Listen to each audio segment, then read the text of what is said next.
তো আচ্ছা ঠিক আছে, তারপর আসেন সিপিসি তে আরিফ, সর্বোচ্চ তোর এখানে ক্ষতিপূরণ যে ডিস্টার্ব 20,000 টাকা করতেছে। দেখলাম, কিরকম? এই যে কথা স্লো আসতেছে, আর হলো যে ঝাপসা। এখন আমার এখানে এরকম আসতেছে, অন্যদের কি অবস্থা জিজ্ঞেস কর। এই রাজস্বী কাপু কেমন একটু জানাও তো।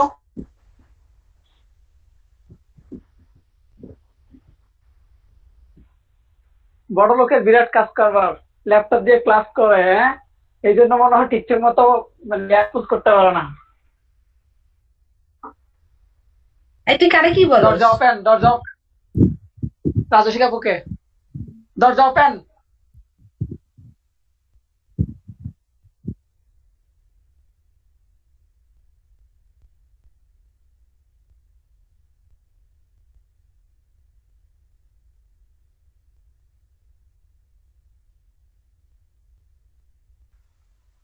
হ্যালো। আচ্ছা আমরা তাহলে আজকে একটু সরাসরি ক্লাসে চলে যাচ্ছি। আমরা ওই দিন দেখছিলাম হচ্ছে আপনাদের বাংলাদেশ সরকারের বিরুদ্ধে যে মামলা করবেন, সেই মামলার নাম হবে বাংলাদেশ। আচ্ছা এই বিষয়টা আমাদের কনস্টিটিউশনে কত আছে কেউ বলতে পারবেন?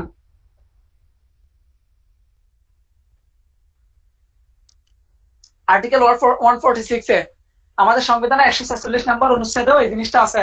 আর এই বিষয়গুলো নিয়ে নিয়ে ডিল করছে আমাদের অর্ডার 27। অর্ডার 27, 27 আমি সংখ্যা লিখছি, আপনার সংখ্যা লিখেন না।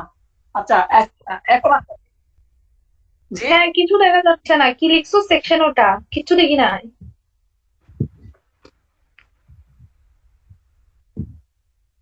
আর্টিকেল 146, অনেক ঝাপসা ভাই।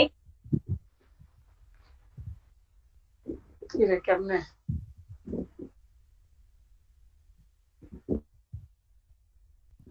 আচ্ছা আমি দেখি।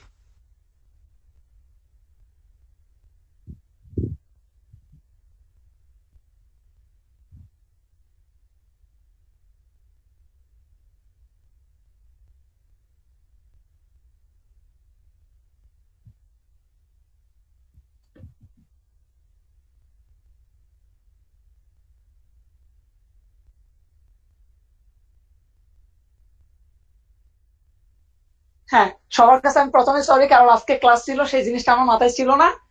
মানে যার কারণে আমি আড্ডার মধ্যে ছিলাম, তো আসলাম একটু আগে। আচ্ছা, আজকে আমরা সেকশন 79 যেহেতু শেষ হয়ে গেল, আমাদের এর পরবর্তী সেকশন 80, মোস্ট ইম্পর্টেন্ট একটা সেকশন। আচ্ছা কোনো প্রবলেম হলে জানাবেন। দেখেন সেকশন 80, সেকশন 80 তে কি বলছে একটু দেখেন। বলা হচ্ছে আপনি যদি সরকারের বিরুদ্ধে মামলা করতে চান তাহলে হ্যাঁ ঠিক আছে মামলা করবেন, ভালো কথা। এখন মামলা করতে চাইলে তাহলে সরকারের বিরুদ্ধে মামলা করার আগে সরকারকে কি করতে হবে? নোটিশ দিতে হবে। দেখেন একটু মনোযোগ রাখবেন, সরকারের বিরুদ্ধে যদি আপনি মামলা করতে চান তাহলে সরকারকে 2 মাস পূর্বে, মামলা করার 2 মাস পূর্বে কি দিতে হবে? নোটিশ দিতে হবে 2 মাস পূর্বে। দেখেন সরকারের বিরুদ্ধে যদি আপনি মামলা করতে চান তাহলে সরকারের বিরুদ্ধে মামলা করতে চাইলে 2 মাস পূর্বে আগে সরকারকে কি দিতে হবে? নোটিশ দিতে হবে। এটা এটা ক্লিয়ার করে বলবেন। আচ্ছা, যদি নোটিশ না দেন, নোটিশ না দিয়ে যদি মামলা করেন তাহলে সেই ক্ষেত্রে লিখিত জবাব দেওয়ার জন্য সরকার 3 মাস সময় পাবে। 3 মাস সময় পাবে লিখিত জবাব দেওয়ার জন্য। বুঝছেন কিনা বলেন? এতটুকু বুঝছেন কিনা একটু বলেন।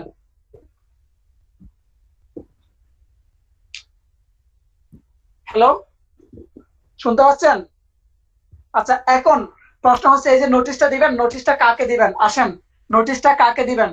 দেখেন সরকারের সচিব, সরকারের সচিব অথবা জেলা কালেক্টর, সচিব অথবা জেলা কালেক্টর, জেলা কালেক্টর।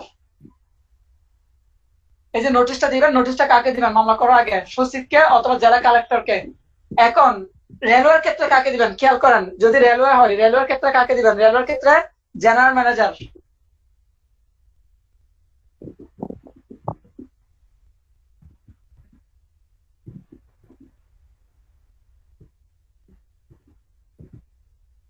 তাহলে আমরা দেখলাম সরকারের বিরুদ্ধে মামলা করতে হলে সরকারকে 2 মাস পূর্বে নোটিশ দিতে হবে। এখন যদি নোটিশ না দিয়ে মামলা করে ফেলেন তাহলে সেই ক্ষেত্রে সরকার একটা সুযোগ পাবে, সেটা কি? লিখিত জবাব দাখিলের জন্য 3 মাস সময় পাবে। আচ্ছা এতটুকু ক্লিয়ার। আর নোটিশটা কাকে দিব? নোটিশটা দিব সচিব অথবা জেলা কালেক্টরকে। আর যদি সেটা রেলওয়ের মামলা হয়, রেলওয়ের ক্ষেত্রে হলে রেলওয়ে জেনারেল ম্যানেজারকে দিব। ক্লিয়ার কিনা বলেন?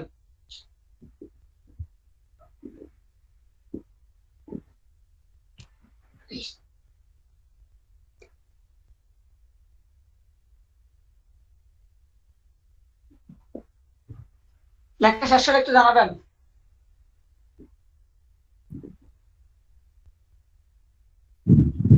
শেষ।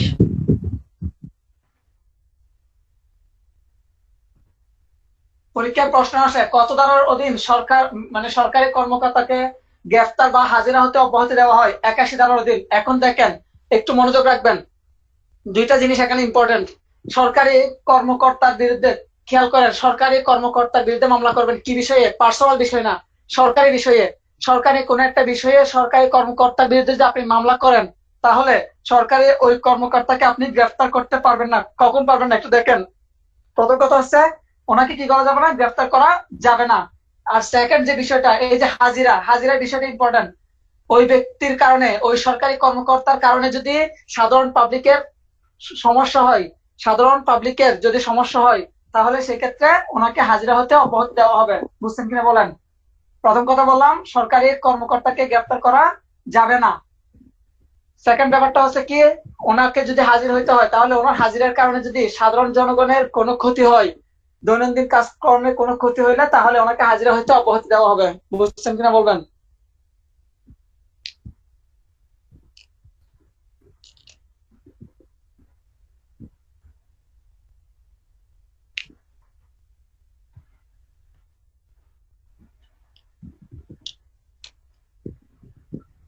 এবার আসেন 82 তে আমরা দেখবো ডিক্রি জারি। আপনি ডিক্রি জারি করতে গেলে সেক্ষেত্রে ডিক্রিটা, সরকারের বিরুদ্ধে ডিক্রি কিভাবে জারি করবেন দেখেন।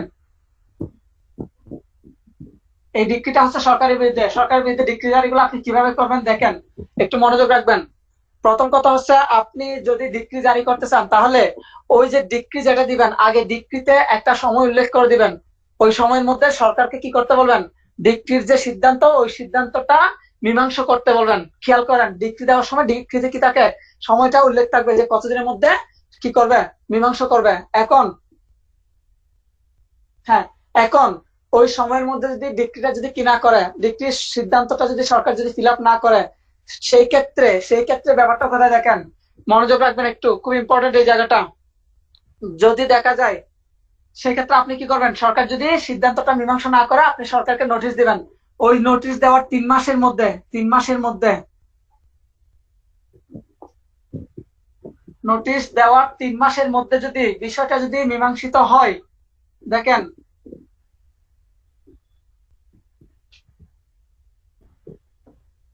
মীমাংসিত হইলে তখন ডিক্রি কি করবেন দেখেন, ডিক্রি কার্যকর করবেন কিনা দেখি বলেন। 3 মাসের মধ্যে, ধরেন আমি ডিক্রি দিলাম, আমি কোর্ট, আমি সরকারের বিরুদ্ধে ডিক্রি দিলাম, ডিক্রির মধ্যে আমি সময় উল্লেখ করে দিলাম কতদিনের মধ্যে কি এই ডিক্রিটার মীমাংসা করতে হবে। এখন সরকার করে নাই, আমি তখন আবার সরকারকে নোটিশ দিলাম।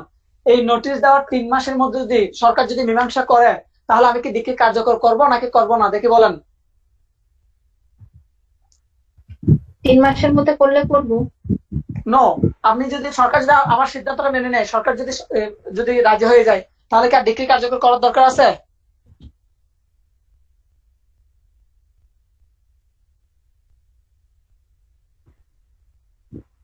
বলেন।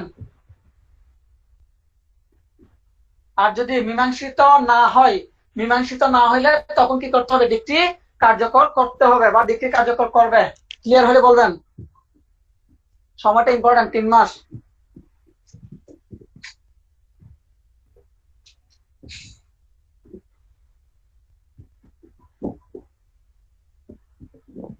আরিফ, এটা আরেকবার বল। আচ্ছা, সরকারের বিরুদ্ধে আমি একটা ডিক্রি দিলাম, আমি একটা সরকারের বিরুদ্ধে ডিক্রি দিলাম। এখন ওই ডিক্রির মধ্যে আমি সময়টা উল্লেখ করব যে কতদিনের মধ্যে সরকারকে কি করতে হবে, ওই ডিক্রি সিদ্ধান্তটা ফুলফিল করতে হবে। ওই সময়টা ডিক্রিতে উল্লেখ করে দিব। এখন ওই সময়ের মধ্যে যদি সরকার যদি কি না করে, ফুলফিল না করে, তাহলে আমি একটা নোটিশ দিব।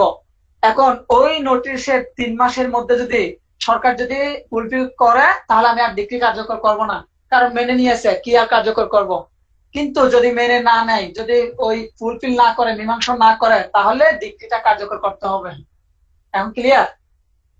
ধর তুই আমার দাবি মেনে নিয়েছস, আমার ডিক্রিতে তোর বিরুদ্ধে ডিক্রি দিছে, আমার আর তোর বিরুদ্ধে মামলা হয়েছে, তোর সাথে আমার মামলা হয়েছে, কোর্ট কি করলো, আমার পক্ষে একটা ডিক্রি দিল। ডিক্রিতে যে সিদ্ধান্তটা দিয়েছে, সিদ্ধান্ত তুই মেনে নিয়েছস, 3 মাসের মধ্যে মেনে নিয়েছিলি, তাহলে মেনে নিলে আমার আর ডিক্রি কার্যকর করতে হচ্ছে না। কিন্তু যদি তুই মেনে না নেস, তাহলে ডিক্রিটা আচ্ছা, কার্যকর করতে বুঝি। হবে। Thank you. আচ্ছা এখন আমরা দেখবো সেকশন 88 ইন্টারপ্লিডার স্যুট কাকে বলে? আমি ওই দিন ভুলক্রমে ইন্টারপ্লিডার স্যুট দেখেন, ইন্টারপ্লিডার স্যুট ধরেন এটা একটা মোবাইল ফোন, এই মোবাইল ফোনের মালিক হচ্ছে মিস্টার এক্স। মোবাইল ফোনটা পেয়েছে আমাদের আব্দুর রহমান মোবাইল ফোনটা খুঁজে পেয়েছে রাস্তায়। এখন আব্দুর রহমান কি করবে? কোর্টে একটা আবেদন করবে কি জন্য? সঠিক মালিককে ফিরিয়ে দেওয়ার জন্য।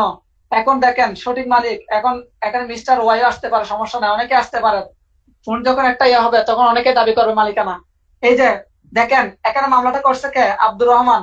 এই মোবাইলে কিন্তু ওর কোনো স্বার্থ নাই, ওর কাজ কি? ওর কাজ হচ্ছে শুধুমাত্র সঠিক মালিককে মোবাইল ফোনটা ফিরিয়ে দেওয়া। এই যে তাহলে 88 বলতেছে ইন্টারপ্লিডার স্যুট কে করতে পারবে? তাহলে ইন্টারপ্লিডার স্যুট বুঝছেন কিনা বলেন আগে?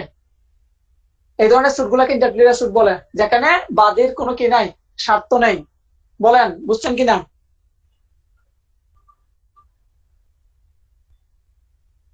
বুঝছেন? বিবাদের কথা বলছিলি না, যে মামলা করে তাকে বিবাদী বলে? না, বিবাদী কাদেরকে বলে? এদেরকে বিবাদী বলবো, ওনাকে বাদী বলবে। এদের ওই দিন যখন বলছিলাম ওখানে নাম ভুল আসবে কিরকম, এখানে উনিও দাবি করতে পারে। সেক্ষেত্রে আমি কি করলাম? মামলা যখন করলাম, এখন উনি দাবি করছে, প্রথমে আমি ওনাকে কি বিবাদী হিসেবে এন্টার করলাম বা অন্তর্ভুক্ত করলাম। পরবর্তীতে উনি দাবি করতেছে, ওনাকে অন্তর্ভুক্ত করলাম। এরপরে মিস্টার জেড দাবি করতেছে, জেড কে অন্তর্ভুক্ত করলাম। সমস্যা নেই, আলটিমেটলি প্রমাণ হবে এটা পরবর্তীতে। ওইদিন তুই প্রপার স্যুট বুঝতে গিয়ে বলছিলি যে হ্যাঁ, মামলা করে সে হয় বিবাদী। বলছে যে আসলে আচ্ছা বাদী, কিন্তু যে আসলে মূল মালিক সে নিজেই বাদী, কিন্তু মামলাটা করতেছে বিবাদী, এরকম বলছিলি মনে হয়। আচ্ছা, বাকিদের কি মতামত? ওরকম বলছিলাম?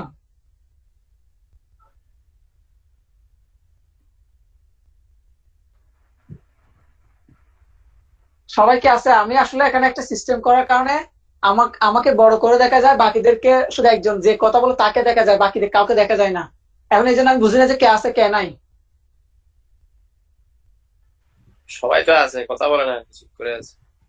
ও আচ্ছা আচ্ছা আচ্ছা। আচ্ছা, ওটা আমি বলতে পারবো না, সরি। তবে মনে হয় তুমি মমতা ওরকমই বলছো না, আব্দুর রহমান যেটা বলতেছে। হয়েছে না বুঝা?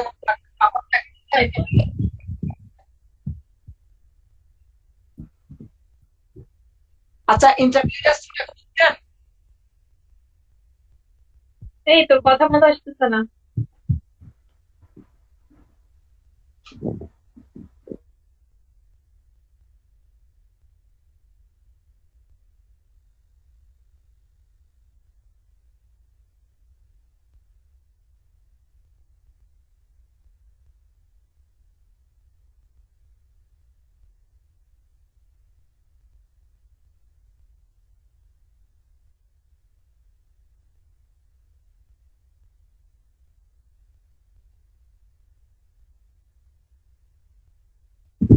আর কে আছে?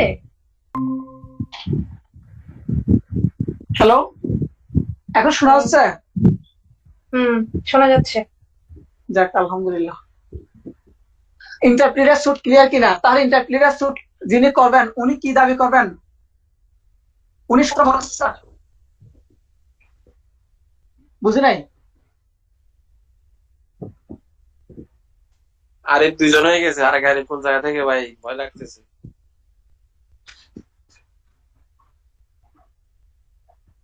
দেখেন তাহলে ওই যে যিনি মামলা করছেন বাদী, ওই বাদী মামলার খরচ ব্যতীত আর কোনো কিছু দাবি করতে পারবে না। এই জিনিসটা মাথায় রাখবেন। ইন্টারপ্লিডার স্যুটের ক্ষেত্রে বাদী কি দাবি করতে পারে? শুধুমাত্র মামলার খরচ দাবি করতে পারে, এর বাইরে আর কিছু দাবি করতে পারবে না। 88 দেখলেন। আচ্ছা, এবার আসেন মোস্ট ইম্পর্টেন্ট সেকশন। এই তুমি আগের ব্যাপারটা ক্লিয়ার করো নাই তো? কোনটা? প্রপার স্যুটের ব্যাপার। প্রপার স্যুট তো ওটা আলাদা বিষয়। প্রপার স্যুট মানে নিঃস্ব, যার মাত্র 5,000 টাকার, অর্থাৎ কাপড় চোপড় ব্যতীত, মানে কাপড় চোপড় ছাড়া যার মাত্র 5,000 টাকা সম্পদ আছে, তাকে কি বলা হয়? প্রপার করা বলা হয়। তখন সে প্রপার স্যুট করতে গেলে তাকে একটা কোর্টে অ্যাপ্লিকেশন দিতে হয় নিজেকে প্রপার হিসেবে ঘোষণা করার জন্য। দেন সে মামলা করবে। এখন মামলা করার পরবর্তী আবার সে যদি কোনো কারণে যদি আর্থিক সম্পত্তির মালিক হয়ে যায়, তাহলে সে মানে ওখানে অর্ডার 33 রুল 9 অনুসারে তখন তার ওই আবেদনটা কি হয়ে যাবে, অটোমেটিক্যালি খারিজ হয়ে যাবে। এগুলো আলাদা বিষয়। ইন্টারপ্লিটার স্যুট আর প্রপার স্যুট ভিন্ন বিষয়। আমার মতো গরিব মানুষ যারা আছে তারা প্রপার স্যুট করবে, ঠিক আছে? হ্যাঁ হ্যাঁ, সেজন্যই তো ইনকাম 1,00,000 টাকা। আচ্ছা, যেটা বলছিলাম 89A, এখান থেকে কোয়েশ্চেন পাওয়ার সম্ভাবনা 100%। 100%। সর্বশেষ 2017-তে সংশোধনী আসছিল। 2017 সালে যে সিপিসি তে সংশোধনী আসছে, প্রশ্ন আসতে পারে সংশোধনীটা কোন ইয়াতে আসছে, এখানে আসছে, অথবা 89A দ্বারাই সর্বশেষ সংশোধনী কোন সালে আসছিল, তাও 2017 সালে। এখন আসেন, এই 89A কি? এটা হচ্ছে মধ্যস্থতা। মধ্যস্থতা বা যেটাকে মেডিয়েশন বলা হয়, মেডিয়েশন না? আচ্ছা, এখন আসেন এই মেডিয়েশন। এখন এই যে মধ্যস্থতার যে বিধানটা আমরা পড়েছিলাম রিটেন স্টেটমেন্ট দেওয়ার পরে যে বিষয়টা, সেটা হচ্ছে এডিআর। এডিআরটা 2017 সালে কম্পালসরি করা হয়েছে, বাধ্যতামূলক। এখন আমরা এই 89A-তে মধ্যস্থতার যে প্রসিজিওর গুলা কি হবে, কিভাবে হবে, সেই জিনিসগুলো দেখবো। একটু মনোযোগ রাখবেন। প্রথমত 89A কোথায় অ্যাপ্লাই হবে না সেটা আগে বলে রাখি। অর্থঋণ আদালতের ক্ষেত্রে এটা অ্যাপ্লাই হবে না। অর্থঋণ আদালতের ক্ষেত্রে এটা অ্যাপ্লাই হবে না। অর্থঋণ আদালতের ক্ষেত্রে, অর্থঋণ আদালত কত, 2003। অর্থঋণ আদালতের ক্ষেত্রে 89A সেকশনটা অ্যাপ্লাই হবে না। প্রথম জিনিসটা মাথায় রাখেন। এরপরে ভিতরের দিকে যাই। দেখেন, মামলা হওয়ার পরে উভয় পক্ষকে কি কোর্ট সময় দিবে যে আপনারা কি করেন, আপনারা এডিআর করার জন্য একজন মিডিয়েটর ঠিক করেন, মিডিয়েটর অ্যাপয়েন্ট করেন। এখন মিডিয়েটর কে হইতে পারবে, কে হইতে পারবে না, সেই জিনিসগুলো মূল সেকশনে আছে। যেখান থেকে কোয়েশ্চেন আসবে ওই জায়গাটা একটু দেখেন। ওনাদেরকে যে সময়টা দিবে, ওই সময়টা দেওয়ার 10 দিনের মধ্যে, মানে 10 দিন সময় দিবে, 10 দিনের মধ্যে ওনারা কি করবেন, আদালতকে জানাবেন। খেয়াল করেন, 10 দিনের মধ্যে কি করবেন, আদালতকে জানাবেন যে ওনারা মিডিয়েটর ঠিক করতে পারছে কি পারে নাই। এটা প্রথম জিনিস। 10 দিনের মধ্যে আদালতকে কি করবেন, বিষয়টা জানাবেন। আচ্ছা, এখন আদালতকে জানানোর পরে আদালতের কাজ কি একটু দেখবেন। আদালতকে জানানোর পরে, বিষয়টা সাবসেকশন 4-এ, আদালতকে জানানোর পরে আদালতের কাজ কি? আদালত সেই ক্ষেত্রে কি করবেন, মিডিয়েটর নিযুক্ত করবেন। এখন মিডিয়েটর নিযুক্ত করার পরে এই মিডিয়েটররা কতদিনের মধ্যে মিডিয়েশন সম্পন্ন করবেন? দেখেন, দুইটা বিষয়। আদালত কি করবেন, 10 দিনের মধ্যে সময় দিবেন। 10 দিন একটা সময় দিবেন। সময় দেওয়ার পরে ওনারা পারছে কি পারে না ওইটা জানাবেন। যদি পারে অথবা যদি অ্যাপয়েন্ট করে, দেখেন, যদি পার্টিদ্বয় অ্যাপয়েন্ট করে সেদিন থেকে 60 ডেজ, আর যদি অ্যাপয়েন্ট করতে না পারে তাহলে আদালতকে যেদিন জানিয়েছে সেদিন থেকে 60 ডেজ। তাহলে দেখেন, পরীক্ষায় যদি প্রশ্ন আসে কতদিনের মধ্যে,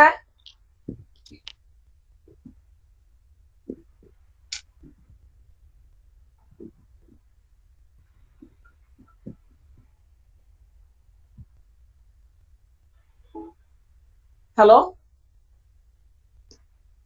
শোনা যাচ্ছে আমাকে? হ্যাঁ, শোনা যাচ্ছে। আচ্ছা, কি মানে ওই 60 ডেজ কি? ওই যে মেডিয়েশন, মধ্যস্থতাটা 7 দিন, অর্থাৎ এডিআর যে আমরা এডিআর এর মেথড গুলো দেখি, এর মধ্যে একটা মেথডের নাম হচ্ছে মধ্যস্থতা। এই মধ্যস্থতাটা কতদিনের মধ্যে শেষ করতে হবে? 60 ডেজ এর মধ্যে, 60 দিনের মধ্যে শেষ করতে হবে। কখন থেকে 60 দিন? যেদিন অ্যাপয়েন্ট করবে মধ্যস্থতা, যেদিন কি করবে মধ্যস্থতাকারীকে অ্যাপয়েন্ট করবে ওই দিন, ওখান থেকে 60 দিন। আর যদি পার্টি অ্যাপয়েন্ট করতে না পারে তাহলে কে করবে, আদালত করবে।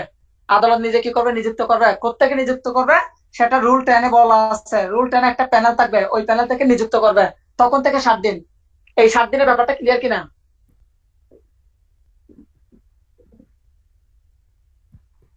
মধ্যস্থতা কতদিনের মধ্যে শেষ করবে? প্রথমত 60 ডেজ সময় দিবে।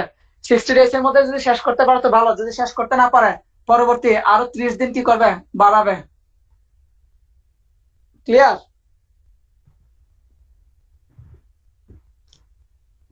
ক্লিয়ার কিনা?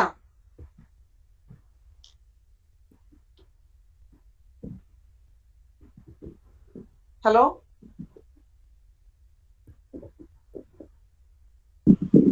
জি স্যার, ক্লিয়ার স্যার। আচ্ছা, এখন 7 দিনের মধ্যে করতে পারলে ভালো, না করতে পারলে আরো 30 দিন কি করবে, বাড়াবে। 30 দিন বাড়াতে পারে পার্টি দ্বয়ের আচ্ছা, এটা আবেদনের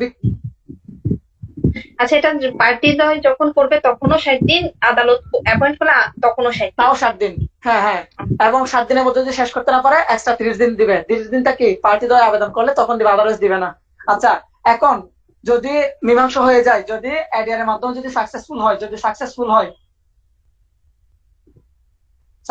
হইলে তখন ওই যে যেদিন সাকসেসফুল হবে, এখানে এই জায়গাটা খুব ইম্পর্টেন্ট, এই জায়গাটা খুব ইম্পর্টেন্ট।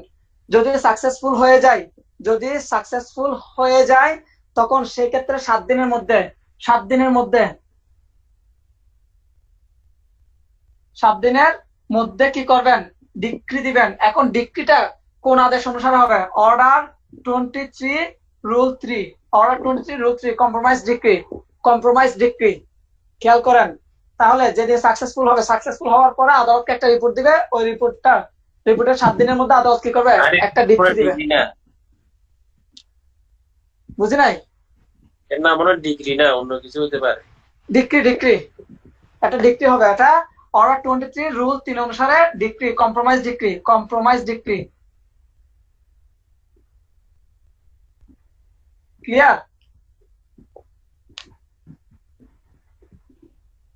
এখন আসেন, যদি আবার সাকসেসফুল হয়ে গেছেন, যদি সাকসেসফুল হয়ে যান, আপনি মামলা করার সময় একটা কোর্ট ফিস দিয়েছেন না, ওই কোর্ট ফিসটা আপনাকে কি দিয়ে দিবে, ফেরত দিয়ে দিবে। যেহেতু আপনারা কি দুই পক্ষে একটা মীমাংসাতে চলে গেছেন, একটা কম্প্রোমাইজ করে ফেলছেন, তাহলে আর ওই কোর্ট ফিটা আদালত রাখবে না, তখন কোর্ট ফিটা আপনাদেরকে ফেরত দিবে। এখন কখন থেকে ফেরত দিবে? আগে একটা প্রত্যয়নপত্র ইস্যু করবে, প্রত্যয়নপত্র কি করবে, ইস্যু করবে। ওই যেদিন প্রত্যয়নপত্র ইস্যু করবে সেদিন থেকে 7 দিনের মধ্যে আপনাদের কোর্ট ফিসটা কি করবে, ফেরত দিবে। ক্লিয়ার? ক্লিয়ার কিনা? এখন আসেন, এরপরে সাবসেকশন 12টা খুবই ইম্পর্টেন্ট, পরীক্ষায় এই সাবসেকশনটা মুখস্থ করবেন। আর আচ্ছা, আমি আপনার বিরুদ্ধে মামলা করছি, মামলা করার পরে আপনি রিটেন স্টেটমেন্ট দাখিল করছেন, দাখিল করার পরে কোর্ট কি করবে, এডিআর মেথড অ্যাপ্লাই করবে, এতটুকু স্টপ থাকেন। এখন এডিআর মেথড অ্যাপ্লাই করার আগে আমি যেহেতু মামলা করছি, আমি মামলা করার সময় একটা কোর্ট ফিস দিয়েছিলাম কিনা বলেন? এখন এই যে আপনার আর আমার মধ্যে এবার এডিআর কি হলো, সাকসেসফুল হলো। যেহেতু সাকসেসফুল হয়েছে, তাহলে তার সামনের দিকে যাওয়ার দরকার নাই, কোর্টের অন্যান্য যে স্টেপ গুলো আছে, হিয়ারিং টিয়ারিং, এগুলো তো আর যাওয়ার দরকার নাই। এই যে এতটুকুতে ডিক্রি দিয়ে দিবে, যেহেতু আমরা সাকসেসফুল করতে পারলাম। তখন ওই আমি যে মামলা করছি, মামলা করার সময় যে কোর্ট ফিসটা দিয়েছিলাম, ওই কোর্ট ফিসটা আমাকে ফেরত দেওয়া হবে। এখন ফেরত দেওয়ার জন্য আমাকে একটা প্রত্যয়নপত্র কি একটা আবেদন করতে হবে, আবেদন করলে কোর্ট একটা প্রত্যয়নপত্র ইস্যু করবে। ওই যেদিন প্রত্যয়নপত্র ইস্যু করবে সেদিন থেকে 7 দিনের মধ্যে আমার কোর্ট ফিসটা আমাকে ফেরত দেওয়া হবে। ক্লিয়ার? এবার আসেন, সাবসেকশন 12টা মোস্ট ইম্পর্টেন্ট, একদম মুখস্থ করে ফেলবেন। দেখেন, এই যে আমরা এডিআর এর মাধ্যমে যদি কোনো একটা কি হয়ে যায়, যদি আমরা সাকসেসফুল হয়ে যাই, এই ক্ষেত্রে যে ডিক্রি বা আদেশ দেওয়া হবে, তার বিরুদ্ধে কোনো আপিল বা রিভিশন চলবে না।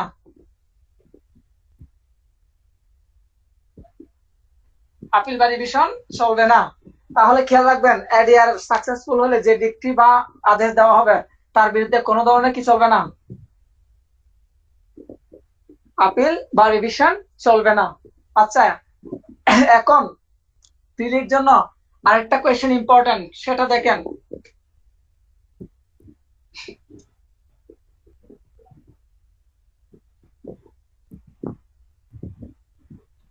আচ্ছা, দেখেন সাবসেকশন 3 তে দেখেন, যদি মধ্যস্থতাকারী যাকে নিয়োগ করা হলো, ওই মধ্যস্থতাকারী আদালত করলে কোনো ফি দিতে হবে না, কিন্তু পার্টিটা যদি নির্ধারণ করে, তাহলে সেক্ষেত্রে তাকে যে একটা খরচাপাতি দিতে হবে, তার খরচটা কে নির্ধারণ করবে?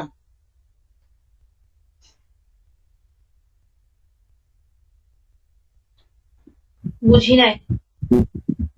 বললাম, আমি আর রাজস্বী কাপু দুইটা পক্ষ মিলে মধ্যস্থতাকারী ঠিক করলাম, মধ্যস্থতাকারী হবে, আমরা নিয়োগ করলাম। এখন এই ক্ষেত্রে ওনার ক্ষেত্রে একটা বেতন দিতে হবে, এই বেতনটা কে নির্ধারণ করবে, আমরা করবো নাকি কোর্ট করবে? কোর্ট করবে। বাকিদের কি মতামত?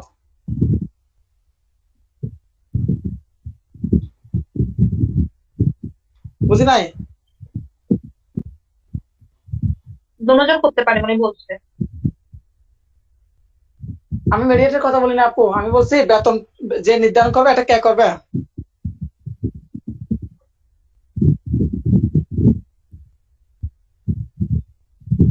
জি জি জি, ইয়েস, দুই পক্ষ করবে। আর আদালত যদি কোনো মেডিয়েটর অ্যাপয়েন্ট করে সেক্ষেত্রে কোনো স্যালারি দিতে হবে না। এবার আসেন, এবার 89B। 89Bটা হচ্ছে কি আরবিট্রেশন। আরবিট্রেশন আরবিট্রেশন যেটাকে আমরা সালিশ বলি, আরবিট্রেশন বা যেটাকে আমরা সালিশ বলি। তাহলে দেখেন, আমি আর আপনি, ধরেন আমি এবং আব্দুর রহমান, আমি এবং আব্দুর রহমানের মধ্যে একটা মামলা হয়েছে। মামলা হওয়ার পরে আমরা চাইলে কি করতে পারি, কোর্টে আবেদন করতে পারি যে আমরা কিসে যাব, আরবিট্রেশনের মাধ্যমে ব্যাপারটা সলভ করব। আরবিট্রেশন হচ্ছে কোর্টের বাইরে একটা কি সিস্টেম। আর মেডিয়েশন কিন্তু কোর্ট কিন্তু যুক্ত থাকে মেডিয়েশনের ক্ষেত্রে। আর আরবিট্রেশনের ক্ষেত্রে কিন্তু কোর্ট জড়িত না, এটা কোর্টের বাইরের একটা প্রসিজিওর, খেয়াল করেন। তাহলে এই যে এই ক্ষেত্রে আমরা বলবো যে আমরা এটা ব্যাপারটা কি সালিশের মাধ্যমে সলভ করব। এটা বলার পরে আমরা মামলাটা কি করে নিব, উইথড্র করে নিব, মামলা উইথড্র করব। এরপরে এই যে সালিশ করার সময় কোন আইনের অধীনে করবেন, সালিশি আইন 2001। সালিশি আইন 2001, এই সালিশি আইন 2001 এর অধীনে কি করবেন, আরবিট্রেশনটা সলভ করবেন। আর যদি আরবিট্রেশনের মাধ্যমে যদি কি করা যায়, সলভ করা না যায়, তাহলে মামলাটা এর আগে যে স্টেজে ছিল ওই স্টেজ থেকে স্টার্ট করবে। অথবা আপনারা পুনরায় কি করবেন, মামলা ইয়া করবেন, রান করবেন, পুনরায় মামলা দায়ের করবেন।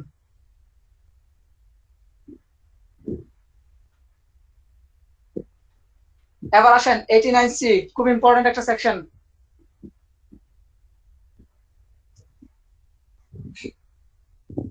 জি করেন।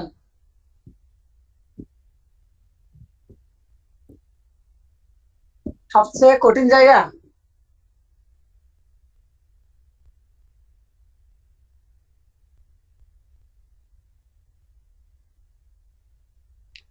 আপু, আচ্ছা একটু ভেবে বলতে হবে।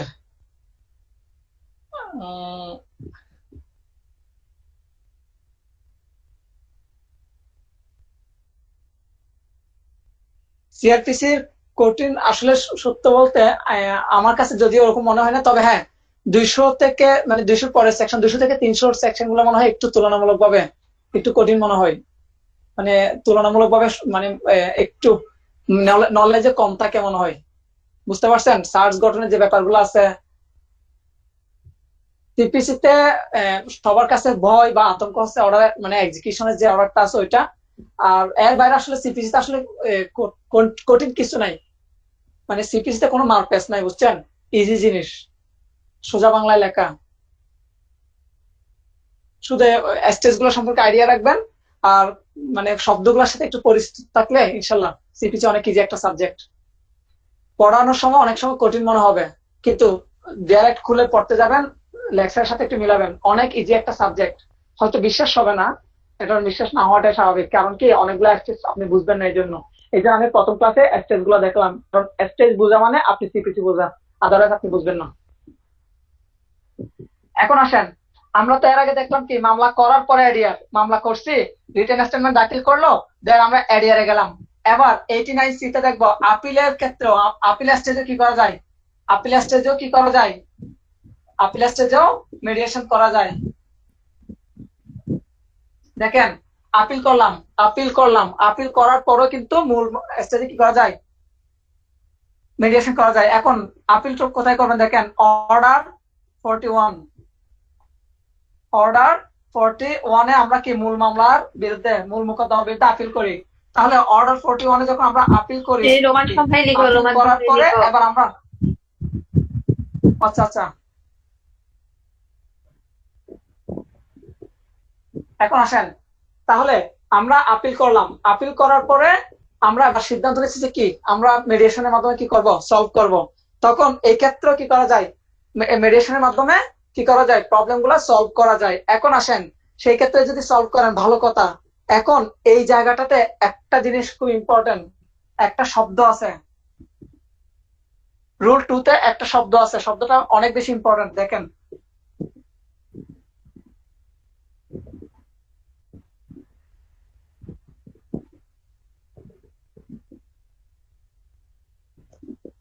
দেখা যায় কিনা একটু বলবেন। দেখা যায়? দেখা যাচ্ছে কিন্তু এটা কি? রাজস্বী আপু কি বলেন, এটা উচ্চারণ করেন, প্রনাউন্সিয়েশন।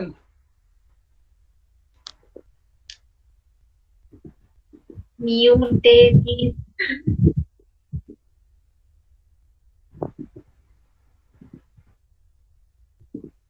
নেসেসারি চেঞ্জেস, প্রয়োজনীয় পরিবর্তন। নেসেসারি চেঞ্জেস বা প্রয়োজনীয় পরিবর্তন, বানানগুলো হলে একটু বলবেন।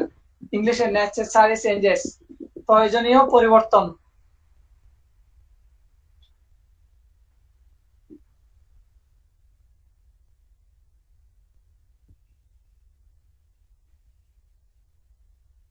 যে যেমনটা উচ্চারণ করেন, আমার বলার কিছু না, আপনারা যেমনটা উচ্চারণ করতে পারেন। তবে পরীক্ষা আসতে পারে, পরীক্ষা আসতে পারে এই মানে এটার মানে কি, এটার অর্থ কি?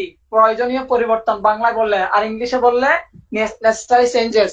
তাহলে আমরা 89 এর ক্ষেত্রে, 89 এর ক্ষেত্রে যে প্রসিডিউর দেখছি, এই ক্ষেত্রে আপিল স্টেজে গিয়ে আদালত তার প্রয়োজন মোতাবেক কি করতে পারে, পরিবর্তন করতে পারে ওই রুল গুলার, ওই সিস্টেমটার। এটাকে বলা হচ্ছে আপনার কি, আপনি বলছেন মুটাটিস বা কি যেন, যাই হোক, এটা মূলত আমার কাছে মনে হয় কি মিউটাটিস মিউটেন্ডিস, কারণ আমরা যখন মিউচুয়াল বলি ওই রকম আর কি। যাই হোক, সেটা আপনার বিষয়। আচ্ছা, ব্যাপারটা বুঝছেন কিনা বলেন। ওয়ার্ডটার সাথে পরিচয় হয়ে রাখেন, প্রিলির জন্য ইম্পর্টেন্ট। আচ্ছা, এখন আমরা সরাসরি চলে যাব সেকশন 91 এ। শুধুমাত্র একটা জিনিস মনে রাখবেন, public nuisance. Public nuisance, CPC তে পাবলিক নিউসেন্সের কথা কততে বলা আছে? Public nuisance 91, section 91, section 91, public nuisance. এখন পাবলিক নিউসেন্সের মামলা কে করতে পারে? দেখেন, প্রথম কথা হচ্ছে অ্যাটর্নি জেনারেল। অ্যাটর্নি জেনারেল, প্রথমত অ্যাটর্নি জেনারেল, অথবা অ্যাটর্নি জেনারেল যদি কাউকে অ্যাপয়েন্ট করে, যদি কাউকে ক্ষমতা দেয়, তাহলে দুই বা ততোধিক ব্যক্তি, ওনার দুই বা ততোধিক ব্যক্তি,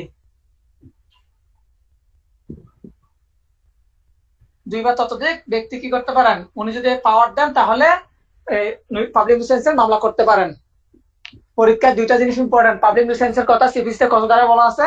সেকশন 91। আর পাবলিক নিউসেন্সের মামলা কে করতে পারে? অ্যাটর্নি জেনারেল, অথবা অ্যাটর্নি জেনারেল যদি অ্যাপয়েন্ট করে বা পাওয়ার ইয়া করে, পাওয়ার কি করে, ডেলিগেট করে, তাহলে সেক্ষেত্রে দুই বা ততোধিক ব্যক্তি, জেনারেল পাবলিক। পেনাল ক্লিয়ার হলে কোডে আছে জানাবেন। না পাবলিক নুইসেন্স? আছে আছে, সেকশন বল। 132 যদি ভুল না হয়।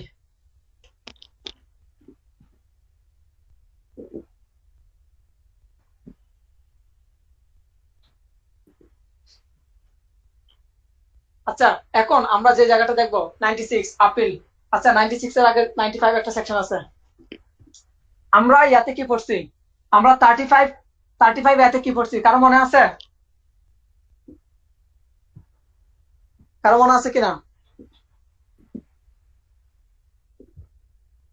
এই আইনের 35 সেকশন আপনি পড়েন না, হয়তো আপনি কালকে ক্লাস করেন নাই।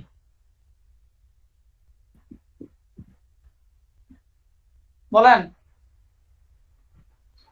মিথ্যা মামলার কথা কোথায় পড়ছিলাম?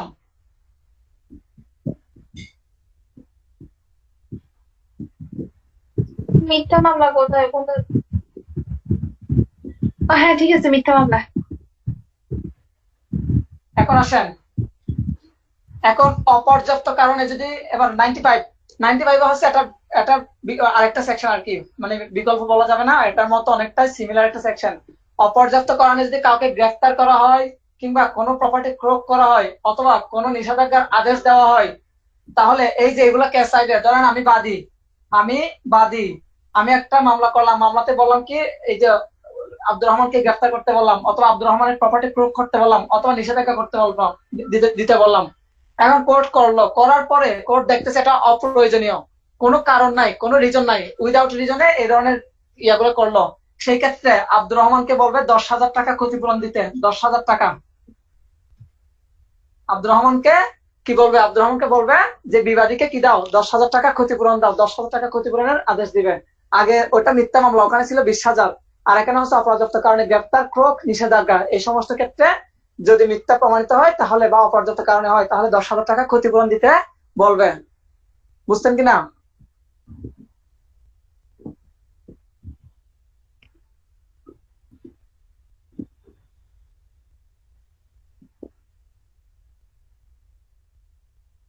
ক্লিয়ার কিনা? এখন আব্দুর রহমান কি বসে থাকবে না? আব্দুর রহমান বসে থাকবে না। আব্দুর রহমান তখন এটার বিরুদ্ধে কি করবে? আপিল করবে।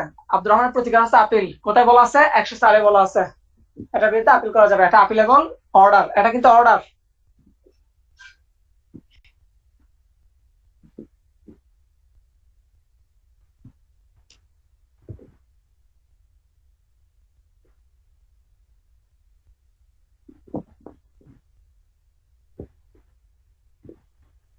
দেখেন সিপিসিতে আপিলের বিধান পার্ট কততে? পার্ট 7-এ আপিলের বিধানটা আছে। সেকশন কত? সেকশন 96। সিপিসিতে আপিল কোথায়? আপিল হচ্ছে 96। এখন আমরা একটু আপিলের বিধানগুলো একটু দেখবো। দেখেন সিপিসিতে মনোযোগ রাখবেন। এখানে বলা হচ্ছে কি মূল মামলার বিরুদ্ধে কি করা যাবে? আপিল করা যাবে যদি ভিন্নভাবে কিছু বলা না থাকে, তাহলে আপিলের মূল ডিক্রি হতে আপিল। মূল ডিক্রি হতে আপিল।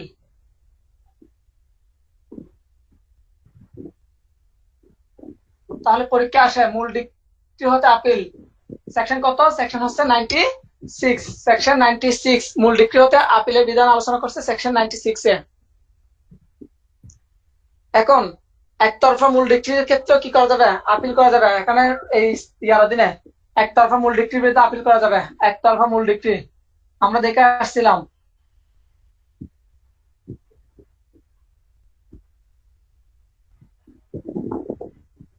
আচ্ছা দেখি বলেন একতরফা মূল ডিক্রির কথা করছি বলেন।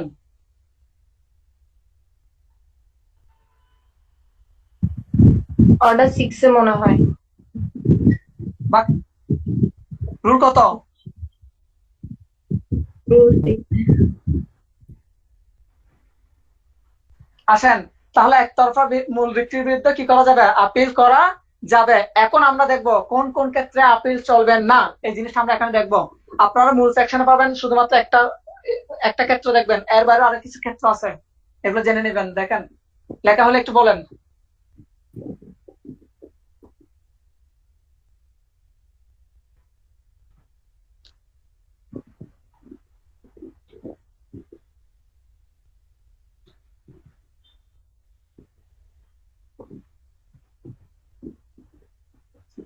তাহলে কখন আপিল চলবে না এই জিনিসটা এখন আমরা দেখব, একটু মনোযোগ রাখবেন।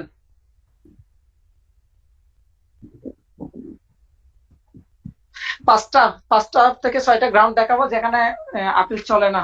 প্রথমত এই সেকশনে যে জায়গাটা আছে, এই সেকশনে মূল সেকশনে একটা ক্ষেত্র আছে, ওই ক্ষেত্রটা সেটা হচ্ছে কম্প্রোমাইজ ডিক্রি। আমরা একটু আগে কম্প্রোমাইজ ডিক্রি কোথায় পড়ছি?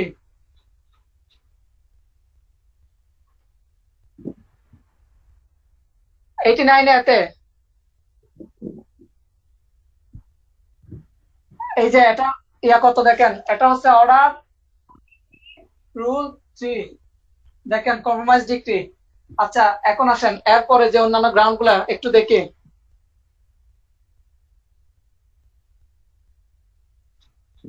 কম্প্রোমাইজ ডিক্রি আর এডিআর দুইটা জিনিস কিন্তু একটু দেখবেন, জিনিসগুলো একটু বোঝার বিষয় আছে। পরীক্ষা ডাইরেক্টলি দিতে পারে কম্প্রোমাইজ ডিক্রির বিরুদ্ধে আপিল চলে কিনা, অথবা পরীক্ষা দিতে পারে 89 এর সাবসেকশন 12 অধীনে যে ডিক্রি দেওয়া হয় তার বিরুদ্ধে আপিল চলে কিনা জিজ্ঞেস করতে পারে। এর পরবর্তীতে আসেন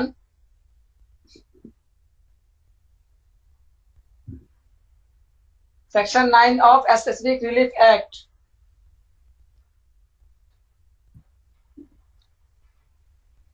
এরপরে 4 নম্বর গ্রাউন্ডটা একটু ইম্পর্টেন্ট গ্রাউন্ড। কেন ইম্পর্টেন্ট দেখেন,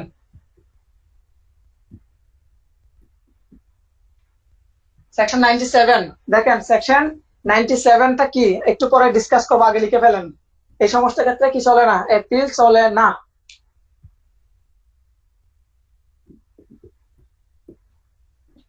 আব্দুর রহমান তো নাই। ভাই বিবাহিত মানুষ, বেশি টেনশন করে লাভ নাই, যার দরকার হবে সে থাকবে, কথা সোজা।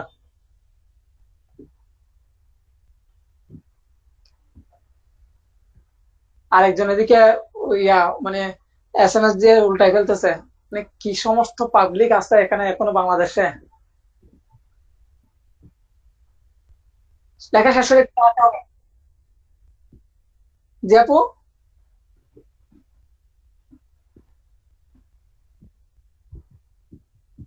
না ভাবি না, ওই যে স্বর্ণালী আপু একটা। উনি তো একটা ক্লাসও করেনি। উনি এই দিন যুক্ত হয়েছে, উনি ওই যে 2 বছরের ইয়াতে কোর্স করছিল। ও আচ্ছা আচ্ছা। ভিডিওগুলো শুনলে পরে সমস্যা আর কি। যাই হোক, ক্ষমা চাই নিচ্ছি সোনালী আপু, পরবর্তী আপনি ভিডিও শুনলে হয়তো মাইন্ড করবেন। আচ্ছা, এখন আমরা দেখবো সেকশন 97। আচ্ছা, ডিক্রি কয় প্রকার? ডিক্রি কয় প্রকার? ইতি একমত কিনা? হ্যাঁ, ডিগ্রি 2 প্রকার মনে হয়।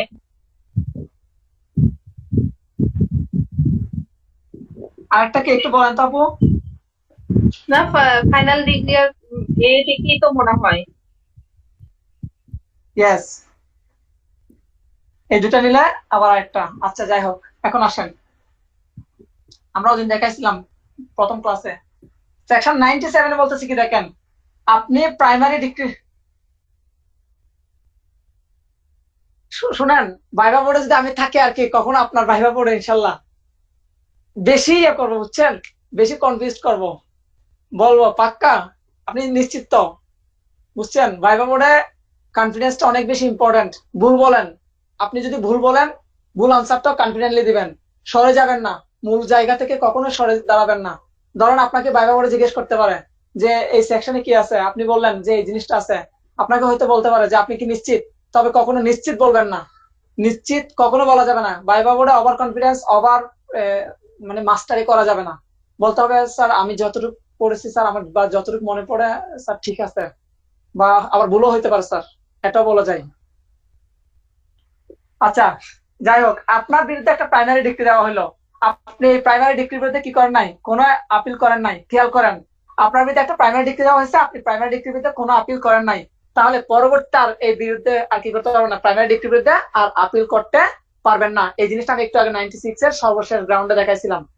প্রাইমারি ডিগ্রির বিরুদ্ধে আপনি প্রথমে কি করেন নাই, আপিল করেন নাই, কিন্তু পরবর্তী আর পারবেন না। কখন দেখেন, এরপর আপনার ফাইনাল ডিগ্রি দিল, ফাইনাল ডিগ্রি দিল, এই যে ফাইনাল ডিগ্রির বিরুদ্ধে যখন কোন একটা আপিল করছেন দেখেন, ওটা তো করেন না আপিল, এবার ফাইনাল ডিগ্রির বিরুদ্ধে আপিল করছেন, এই ফাইনাল ডিগ্রির বিরুদ্ধে আপিলের স্টেজে যাই, আপনি প্রাইমারি ডিগ্রির কোনো কথা এখানে আর বলতে পারবেন না, কোনো অভিযোগ কোনো দাবি উত্থাপন করতে পারবেন না।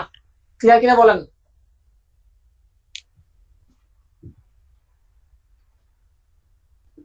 ক্লিয়ার কিনা?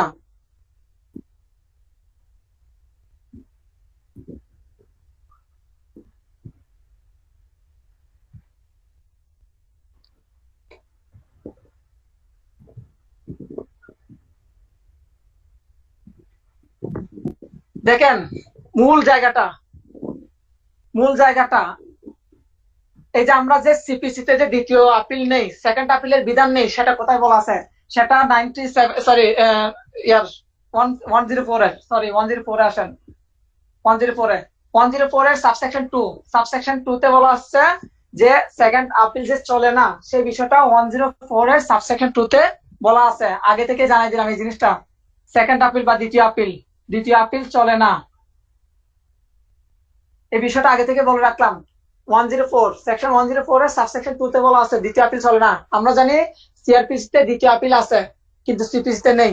আবার সিপিসি তে দ্বিতীয় রিভিশন আছে, কিন্তু সিআরপিসি তে দ্বিতীয় রিভিশন নেই। বলেন এই বিষয়টা ক্লিয়ার কিনা? ক্লিয়ার হলে সামনে আগাবো, নাহলে আগাবো না। কি বলছোস?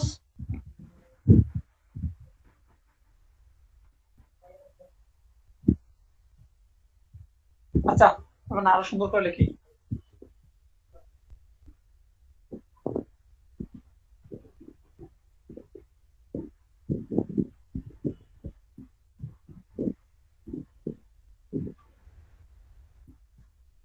সিআরপিসি তে দ্বিতীয় আপিল আছে আর দ্বিতীয় রিভিশন নেই, আর সিপিসি তে দ্বিতীয় আপিল নেই, দ্বিতীয় রিভিশন আছে।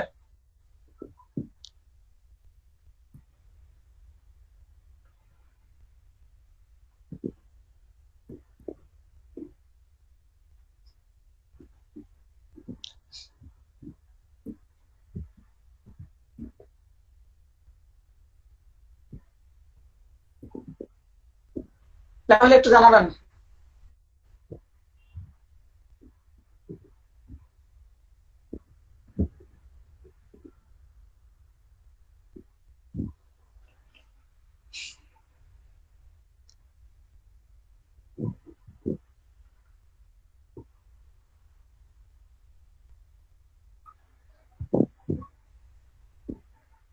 দেখেন আমরা 96 এ পড়ছিলাম মূল ডিক্রির বিরুদ্ধে আপিল, আর 104 এ হচ্ছে আদেশের বিরুদ্ধে আপিল। আদেশ আর ডিক্রি ভিন্ন জিনিস, আশা করি বুঝবেন। মূল প্রথম পড়া আসছিলাম আদেশ আর ডিক্রি ভিন্ন জিনিস। তাহলে 96 এ পড়ছি ডিক্রির বিরুদ্ধে আপিল, আর 104 এ হচ্ছে আদেশের বিরুদ্ধে আপিল। এখন আমরা দেখবো কোন কোন আদেশের বিরুদ্ধে আপিল করা যায়, এগুলো একা শেষ একটু জানান।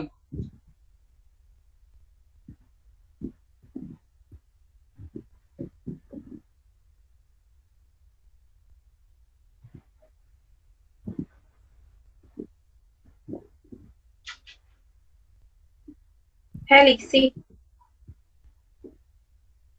আচ্ছা, এখন আমরা দেখবো কোন কোন আদেশের বিরুদ্ধে আপিল চলে। আমরা সাধারণত জানি অর্ডারের বিরুদ্ধে রিভিশন হয়।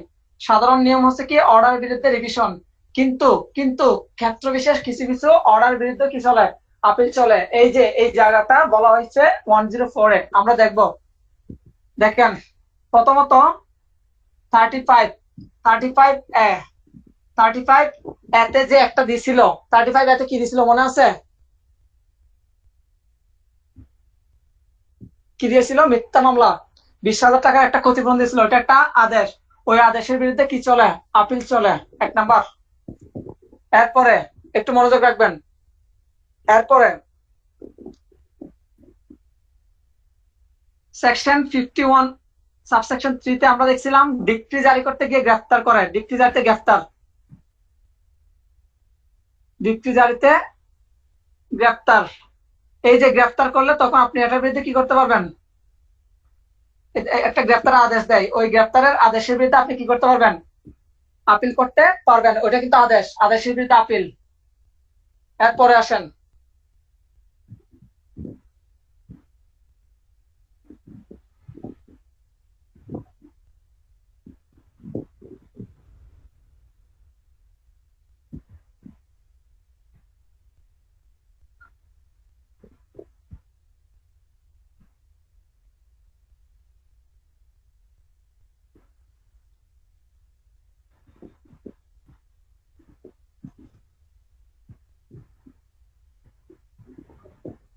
অর্থাৎ দেখেন যে সকল আদেশের বিরুদ্ধে আপিল করার স্পষ্ট বিধান আছে, 3 নম্বর গ্রাউন্ডটা অর্থাৎ সর্বশেষ জায়গাটা।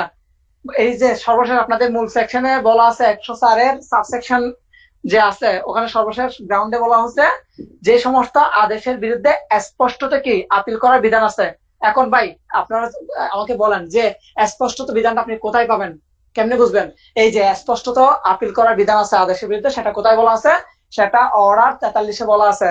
26টা অর্ডারের বিরুদ্ধে কি করা যায়, আপিল করা যায়। যদিও অর্ডার সাধারণত অর্ডারের বিরুদ্ধে রিভিশন চলে, কিন্তু অর্ডার 43 এ স্পষ্ট বলা আছে এই 26টা অর্ডারের বিরুদ্ধে কি চলবে, আপিল চলবে। এটা বলা আছে অর্ডার 43 এ। আর 104 এ এই জিনিসটা এখানে কি করছে, ইনক্লুড করছে। ক্লিয়ার হলে বলবেন। তাহলে আপনি 104 এর অধীন কি করবেন, আদেশের বিরুদ্ধে আপিল করবেন। কোন কোন আদেশ? 35 এর অধীন যে আদেশটা, অথবা 51 এর অধীন ডিক্রি জারিতে গ্রেফতার করলে সেই আদেশের বিরুদ্ধে আপিল করবেন। আর অর্ডার 43 এর যে 26টা অর্ডার আছে ওই অর্ডার গুলোর অধীন কি করবেন, আপনি আদেশ করবেন, আপিল করবেন 104 এ। ক্লিয়ার হলে বলেন।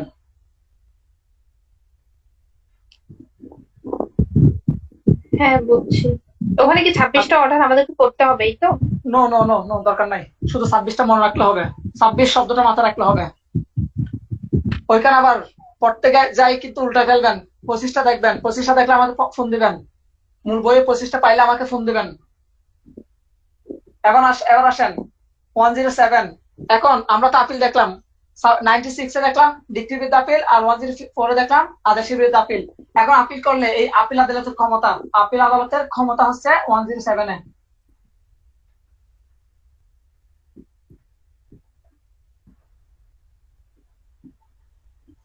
আপনাদেরকে একটা কথা বলি, হয়তো খারাপ লাগবে, খারাপ লাগলেও আসলে করার কিছু নাই, আমাকে বলতে হচ্ছে। পড়ানোর সময় মানে জিনিসগুলো একটু কঠিন মনে হবে, এটা মনে হওয়াটা স্বাভাবিক। দীর্ঘদিন যখন পড়াশোনা থেকে একটু দূরে থাকবেন সবকিছু অপরিচিত মনে হবে। ধরেন আমি আপনার সাথে অনেকদিন দেখা করি না, হঠাৎ করে দেখা করলাম, তখন আপনার কাছে মানে একটু কেমন যেন আনইজি ফিল হবে, এটা স্বাভাবিক। সো সিপিসি বলেন যাই বলেন, এটাই হচ্ছে প্রাকৃতিক নিয়ম যে আপনার মানে কোন একটা জিনিস যখন একটা ডিস্টেন্স ক্রিয়েট হয়ে যায় তখন একটু বোরিং লাগবে, স্বাভাবিক। এখন বোরিং মনে করে যদি আপনি টাচ না করেন বা পড়তে না যান, তাহলে ইনশাল্লাহ আজীবন দিতে পারবেন অ্যাডভোকেটশিপ, আজীবন, সমস্যা নাই। কারণ অ্যাডভোকেটশিপ পরীক্ষা দিতে কোনো বয়সের ধরাবাঁধা নিয়ম নেই, মৃত্যুর আগের দিনও অ্যাডভোকেটশিপ পরীক্ষা দিতে পারবেন। সুতরাং আমি চাই যারা এরকম করবে তারা ইনশাল্লাহ মৃত্যুর আগের দিন পর্যন্ত অ্যাডভোকেটশিপ পরীক্ষা দিকে, আমার করার কিছু নাই। তাহলে আপিল আদালতের ক্ষমতা কি? 4টা ক্ষমতা, 4টি ক্ষমতা আপিল আদালত অ্যাপ্লাই করবে। কি কি একটু দেখেন। প্রথমটা হচ্ছে চূড়ান্তভাবে নিষ্পত্তি করবেন, চূড়ান্তভাবে নিষ্পত্তি করবেন। অনেক সময় বোরিং লাগবে ক্লাস করতে, সমস্যা নাই, লাগলেও করার কিছু নাই। চূড়ান্তভাবে নিষ্পত্তি করবে পুনর্বিচার।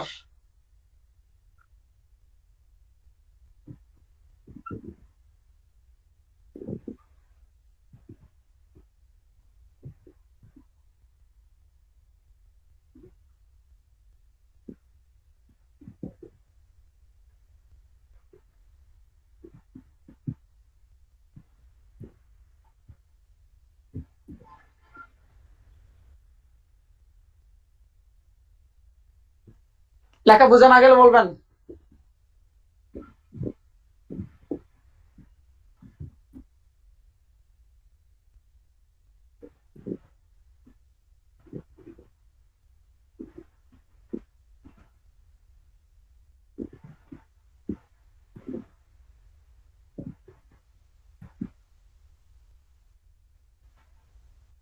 অতিরিক্ত সাক্ষ্য গ্রহণ করবেন। কি আপিল আদালত নিজে অতিরিক্ত সাক্ষ্য গ্রহণ করতে পারেন অথবা সাক্ষ্য গ্রহণ করার নির্দেশ দিতে পারেন। এই 4টি কাজ আপিল আদালত করবে। শেষ হলে জানাবেন।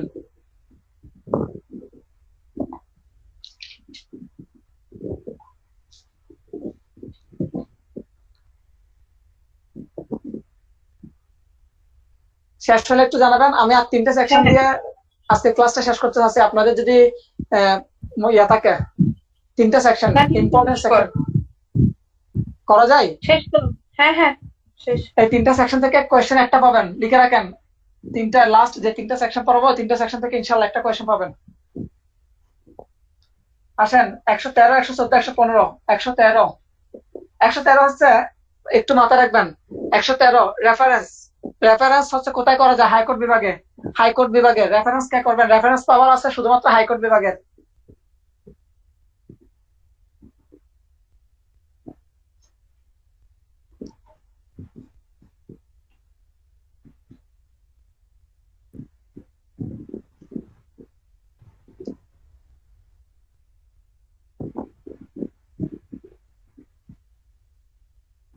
হাইকোর্ট ডিভিশনের রেফারেন্স মানে হাইকোর্ট ডিভিশনের রেফারেন্স গ্রহণ গ্রহণ। এখন রেফারেন্স মানে কি আগে জিনিসটা বুঝতে হবে। দেখেন, আইনের কোনো জটিল একটা বিষয় নিয়ে লোয়ার কোর্ট কি সিদ্ধান্তে পৌঁছাতে পারতেছে না, কোন ধরনের সিদ্ধান্ত নিতে পারতেছে না, তখন সেই ক্ষেত্রে কোর্ট কি করবে? লোয়ার কোর্ট ওই নথিটা কোথায় পাঠিয়ে দেবে? হাইকোর্ট ডিভিশনে পাঠিয়ে দিবেন ওই বিষয়ে সিদ্ধান্ত নেওয়ার জন্য। একে বলা হয় রেফারেন্স। এই রেফারেন্সটা আছে কার? রেফারেন্স পাওয়ার আছে শুধুমাত্র হাইকোর্ট ডিভিশনের। এখন আমরা দেখবো। তাহলে এতটুকু ক্লিয়ার হয়ে গেছে আশা করি।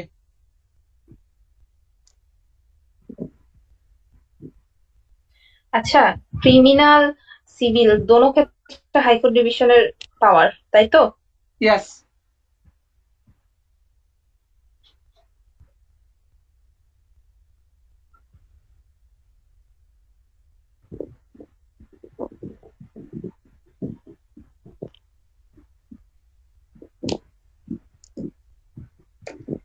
আর হাইকোর্ট ডিভিশন যখন পাঠাবেন তখন হাইকোর্ট ডিভিশন যেরকম ইচ্ছা ওই রকম মতামত দিবেন।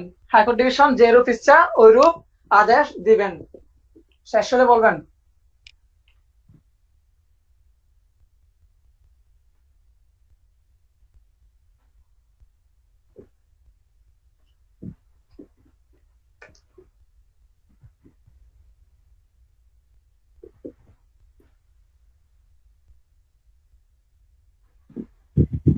আচ্ছা, হাইকোর্ট ডিভিশনের যে আদেশটা দিবে ওটাই কি ফাইনাল? ইয়েস।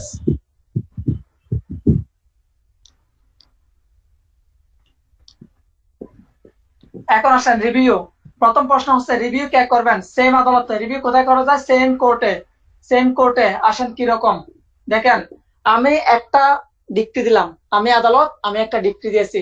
তখন কোন পার্টি যদি সংক্ষুব্ধ হয় তখন উনি কি করবেন? আমার কোর্টে কি করবেন? রিভিউর আবেদন করবেন। প্রশ্ন হচ্ছে রিভিউর আবেদন কখন করবেন? রিভিউর আবেদন কি যে কোনো সময় করা যায় নাকি এটার জন্য ধরাবাঁধা নিয়ম আছে? এখন এই জিনিসটা একটু দেখবো। তিনটা ক্ষেত্রে কি করা যায়? রিভিউ করা যায়। তিনটি ক্ষেত্রে রিভিউ করা যায়।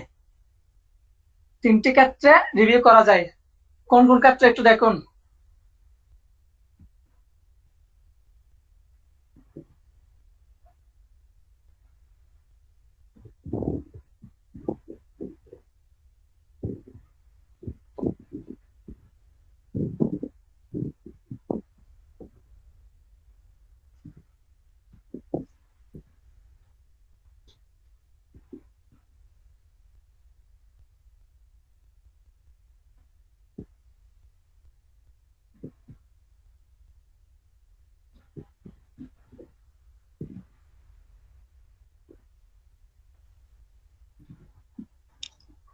লেখা হলে একটু জানাবেন।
নিচের গুলো লেখা হয়েছে কিনা একটু জানাবেন। হ্যাঁ, লিখছি।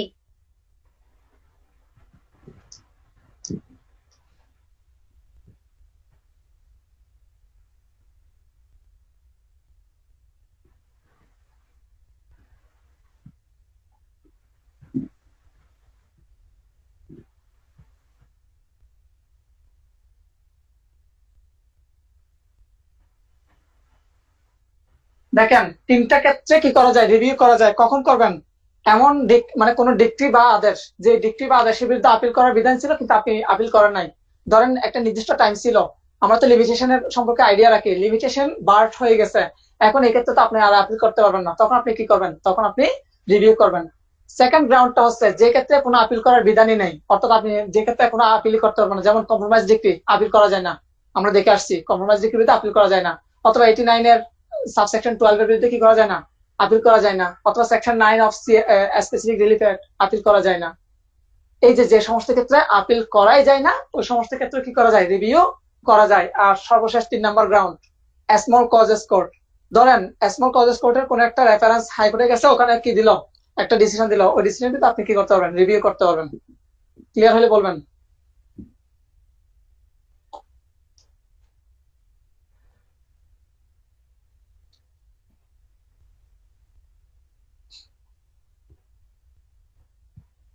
আচ্ছা, ওটা কি রেফারেন্সের ডিসিশন ছিল? কোনটা? হ্যাঁ হ্যাঁ, রেফারেন্স। হ্যাঁ হ্যাঁ, রেফারেন্সে কোনো ডিসিশন দিলে ওই ডিসিশনটার বিরুদ্ধে আপনি কি করতে পারবেন? রিভিউ করতে পারবেন। তাহলে কয়টি ক্ষেত্রে রিভিউ করা যায়? 3টি ক্ষেত্রে রিভিউ করা যায়। রিভিউ কোন কোর্টে করে? সেম কোর্টে করে। রিভিউর বিধান কোথায় আছে? 114তে রিভিউর বিধান আছে। এখন আসেন most most important section 115, revision. এখন রিভিশন, আচ্ছা দেখেন, এটা মনে রাখার টেকনিকটা কি? আমরা পরীক্ষার হলে সর্বশেষ যে কাজটা করি, লেখার শেষে রিভিশন করি। এই জন্য রিভিশন হচ্ছে 115। রিভিশন 115, খেয়াল করবেন। রেফারেন্স কি? রেফারেন্স হচ্ছে, দেখেন প্রশ্ন দিল পরীক্ষায়, আপনারা দুইজন শুনতেছেন? হ্যাঁ, আমি শুনতেছি। রাজশিকা শুনতেছেন কিনা একটু বলবেন। পরীক্ষা অনেক সময় গোলাই ফেলে সেকশন গুলো।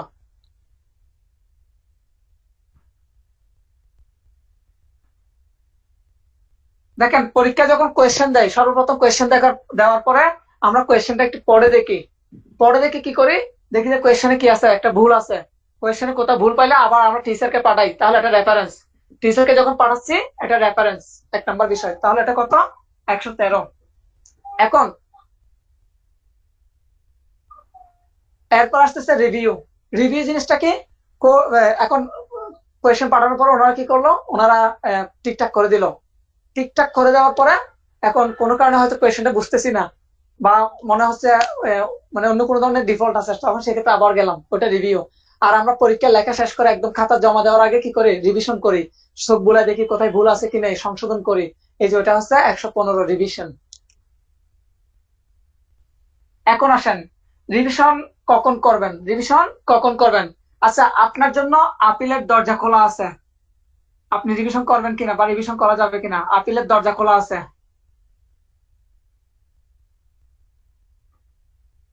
বলেন। না, যে ক্ষেত্রে আপিল করা যাবে ওই ক্ষেত্রে কোনো রিভিশন চলবে না, প্রথমে মাথা রাখেন। যদি এই জিনিসটা বুঝেন, এই সেকশনটা বোঝাটা অনেক ইজি হবে, আদারওয়াইজ আপনি বুঝবেন না। আমরা কয় ধরনের কোড দেখি? 5 ধরনের কোড দেখি না? কয় ধরনের কোড দেখি? 5 ধরনের কোড, একটু মনোযোগ রাখবেন। প্রথম কথা হচ্ছে ডিস্ট্রিক্ট জাজ, এডিশনাল ডিস্ট্রিক্ট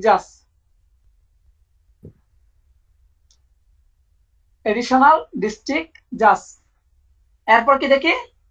জয়েন্ট ডিস্ট্রিক্ট জাজ, সিনিয়র অ্যাসিস্ট্যান্ট জাজ, এরপরে অ্যাসিস্ট্যান্ট জাজ।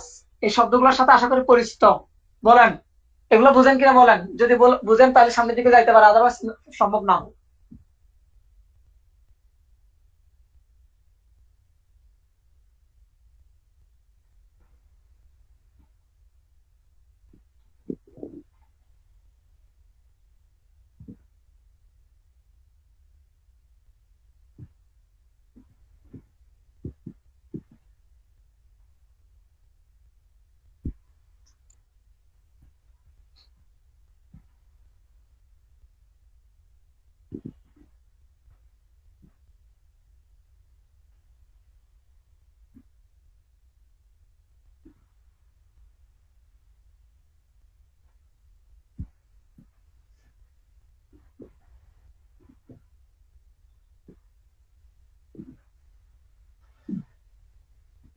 আগে লিখে ফেলেন, তারপর একটু ক্লিয়ার করব।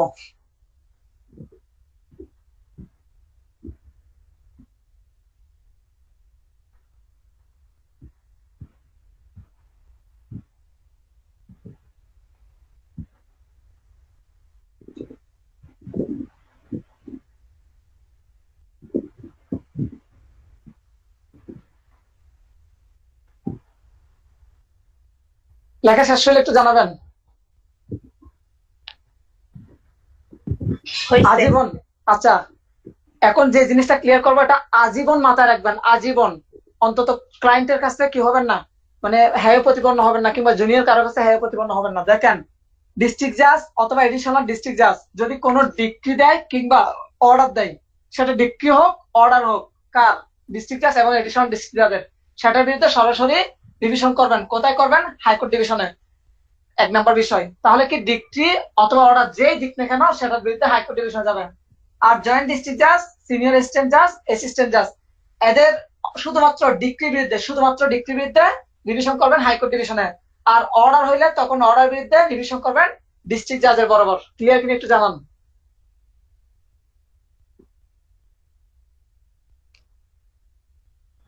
বুঝছেন?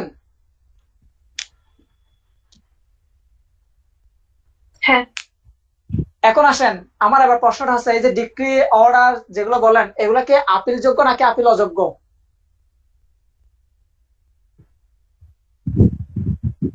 আপিল অযোগ্য। এই জিনিসটা মাথায় রাখতে হবে, কারণ আপিল যোগ্য হলে তো রিভিশন করা যাবে না।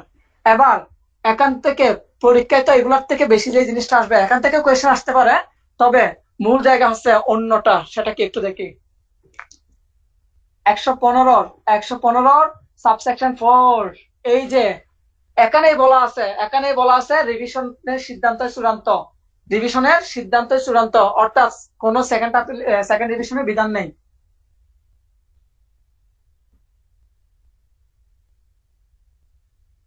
সরি, ভুল হয়েছে। জেলা জজের মানে সেকেন্ড রিভিশনের যে বিধানটা,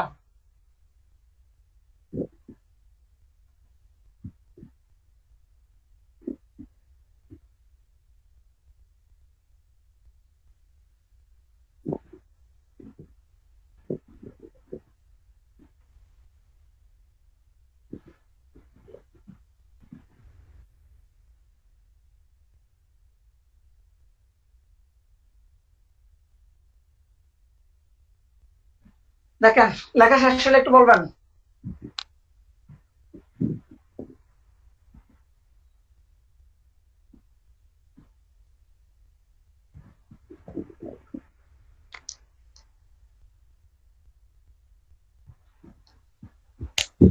বুঝি নাই।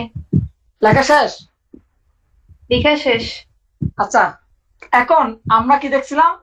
আমরা দেখছিলাম জয়েন্ট ডিস্ট্রিক্ট জাজ, সিনিয়র অ্যাসিস্ট্যান্ট জাজ, এরপরে অ্যাসিস্ট্যান্ট জাজ, এদের অর্ডারের বিরুদ্ধে আমরা রিভিশনটা কোথায় করছিলাম?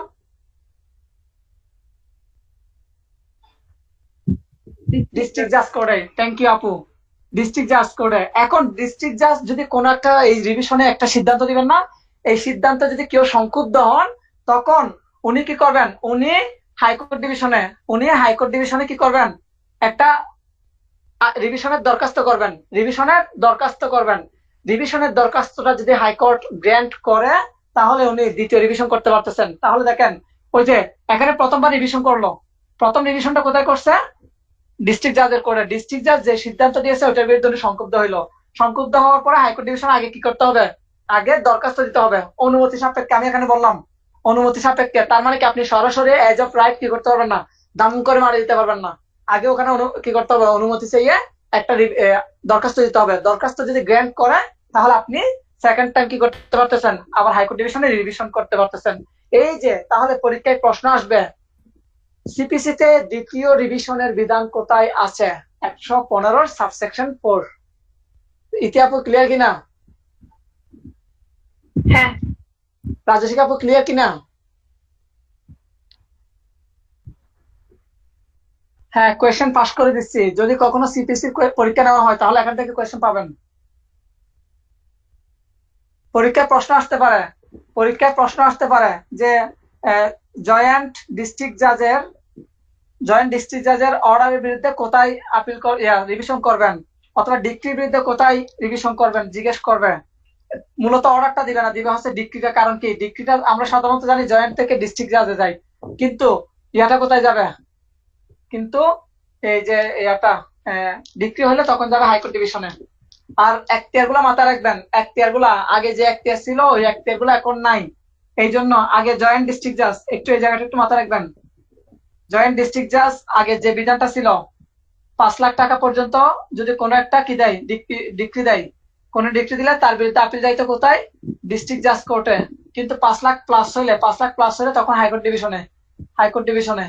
আর এখন ওই জিনিসটা একটু পরিবর্তন আসছে। সেটা কি? এখন 25 লাখ প্লাস, 25 লাখ পর্যন্ত হলে যাবে ডিস্ট্রিক্ট জাজের কাছে আপিল, আর 25 লাখ প্লাস হলে যাবে হাইকোর্ট ডিভিশনের কাছে আপিল। এগুলো একটু জেনে যাবেন, এগুলা পিড়িতে আসতে পারে। লেখা শেষ হলে একটু জানাবেন। সিরিয়াসলি পড়াশোনা করেন, সময় চলে যাবে, আপনারা বুঝতে পারবেন না পরীক্ষা কখন হচ্ছে না হচ্ছে, এটা জানার দরকার নাই। কারণ কি? নিজের প্রতি এমন একটা প্রিপারেশন রাখবেন, যদি বলা হয় যে কি কালকে পরীক্ষা, ইনশাল্লাহ আপনি কালকেই প্রিপেয়ার্ড। এবার মনে রাখতে হবে পরীক্ষা কখন হচ্ছে না হচ্ছে এদিকে মাথা দেওয়ার টাইম নাই। এই প্রিপারেশনটা যদি আপনি এখন রেখে শেষ করে দিতে পারেন, প্রিপারেশন নিয়ে ফেলতে পারেন, তাহলে যে বিষয়টা আপনার জন্য সুবিধার হবে সেটা হচ্ছে আপনি অন্যান্য জব অ্যাপ্লাই করতে পারবেন। এটা এতটুকু স্টপ থাকুক, আপনি মানে লয়ার, আপনি অ্যাডভোকেসি বাদ দেন, লয়ার অন্যান্য পোস্টে আপনি অ্যাপ্লাই করতে পারবেন, অথবা আপনি জেনারেল কোনো পোস্টে অ্যাপ্লাই করতে পারবেন যেখানে আপনার লয়ার সাবজেক্ট নাই, কিন্তু অন্যান্য সাবজেক্ট জেনারেল সাবজেক্টে প্রিপারেশন নিতে পারবেন। এই জন্য সময় থাকতে প্রত্যেকটা জিনিসকে গুছাই নেন, আদারওয়াইজ খুব কষ্টে পড়ে যাবেন। যারা সিরিয়াস তাদের জন্য সিরিয়াস, আর যারা সিরিয়াস না তাদের জন্য I have nothing to do.